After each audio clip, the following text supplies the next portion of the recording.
খাওয়া। নাম্বার 4 হেলাম দিয়ে না খাওয়া। নাম্বার 5 খাওয়ার পূর্বে দোয়া পড়া। নাম্বার 6 ডান হাত দিয়ে খাওয়া। নাম্বার 7 তিন আঙুল দিয়ে খাওয়া। নাম্বার 8 নিজের সামনে থেকে খাওয়া। নাম্বার 9 অত্যাধিক গরম খাদ্য না খাওয়া। নাম্বার 10 খাওয়ারের পূর্বে কোনো রকম দোষ ত্রুটি না ধরা।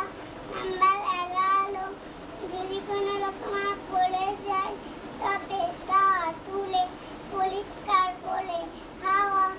নাম্বার 12 পাতলা আঙুল চেটে পরিষ্কার করে খাওয়া।